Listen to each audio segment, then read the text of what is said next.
Let's make a miniature coffin and Halloween themed dollhouse decorations. And welcome to my channel, Notorious Crafts. All supply links are down below in the description.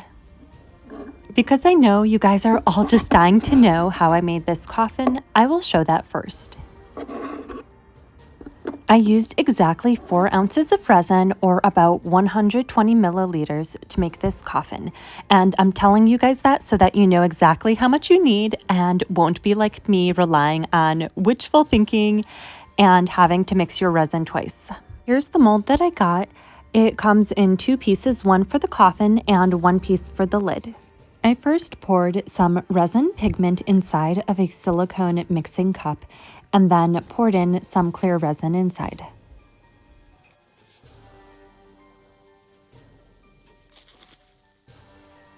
I added some more pigment to make the color even stronger, and of course part of the cap had to fly inside my mixture, so I had to scoop it out.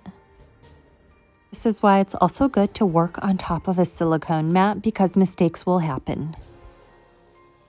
I decided to make the lid first, so I started pouring the resin into the lid mold.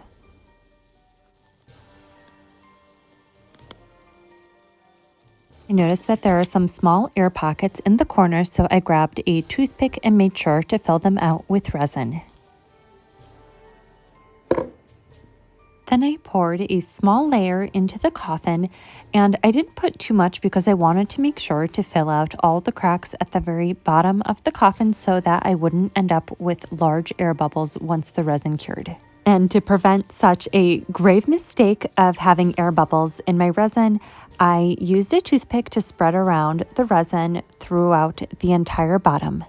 And now the coffin is ready to put under a UV light so it can cure and harden. It is very difficult to pick up, so I had to gently place it under the UV light without disturbing the resin. And unfortunately, as I was placing the coffin mold under the UV light, I ended up squeezing the mold, so a bunch of the resin bubbled up on top, and I ended up with the back looking like this. It does look kind of cool, but it wasn't supposed to look like that. At least the lid turned out great. It does fit perfectly on top of the coffin too, which I was really happy about. I was worried that it would not fit at all, but that's a perfect fit. I do wish I used a solid color pigment instead of using a translucent color. I think it would have looked a little bit more spooky, but this pinkish color does look very cute, and I do like decorating for Halloween with cute decorations instead of spooky ones. Let me know down below in the comments if you prefer spooky decorations or cute Halloween fall decorations. Now it's time to pumpkin spice things up with these Halloween dollhouse printables that I designed. They are available for sale on my website, notoriouscrafts.com, and the link to them is down below in the description. There are 12 pages of cute Halloween printables for your dollhouse, including posters, wall decor, cards, books, wrapping paper, bags, boxes, and banners. I print all of my miniature printables using the HP Envy Inspire printer. I'm going to cut out some of these posters so that we can have some spooktacular decorations. And you can cut them out right along the border or without the border, depending on the look that you want. I'm going to keep the border since I want it to look like they are frames. Next, I'm going to cut out some of these Halloween cards. There are over 60 designs that I created, and some of them are vertical cards and some of them are horizontal, and you just fold them in the middle.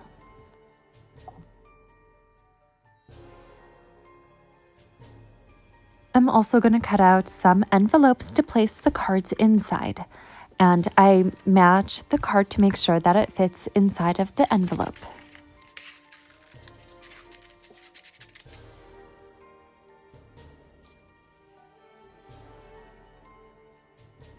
Once the envelope is cut out, I'm going to fold it all along the dotted lines. You can also glue some of the flaps down so that they do not come undone.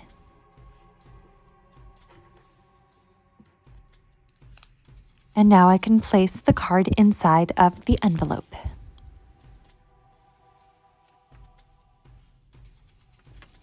Next, I'll cut out a few of these bats to hang on the wall.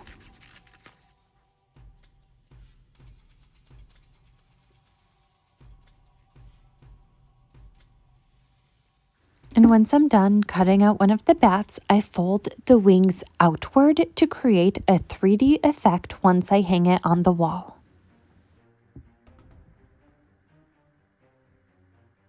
Next, I'm going to cut out some of these Halloween trick-or-treat bags because I know that they'll definitely come in candy. Okay, I know these Halloween puns are so candy corny, but you gotta have some fun.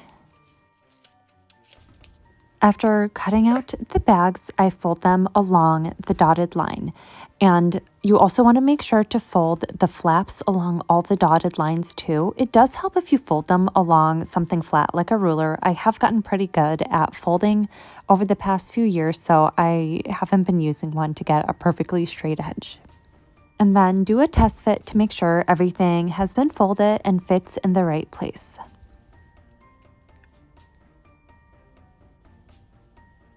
I'm using a toothpick to apply small dots of glue onto all of the flaps, and then I'm going to attach the flaps to the rest of the bag and hold it down for a few seconds to make sure that it properly adheres.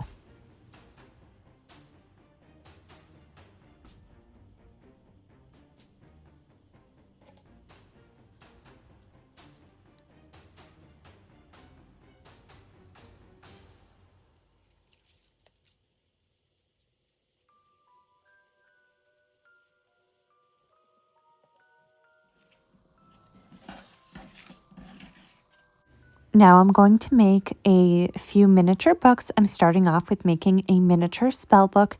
I already have it cut out, and now I'm just folding it along the dotted line. I'm also folding these pages all along the dotted line, and that's going to be the inside book pages. I'm adding some glue on the inside of the book cover and then placing the pages inside and holding it down to make sure that they properly adhere, and that is how you make one of these simple books. I'm attaching everything to the wall using some rolled tape, which is really good because it won't damage anything and it's really easy to come off. And now it's time to put everything together. I always love this part to see how all of the pieces that I made look together. All of these miniatures are great to start getting your dollhouse into the Halloween spirit. Let me know how you guys think all of these turned out down below in the comments. This coffin is also really great to use as storage after the Halloween season to keep all of your miniature Halloween decorations together in one place. As always, thank you so much for watching. Don't forget to subscribe. I'm going to have some more Halloween miniature content coming out in the future.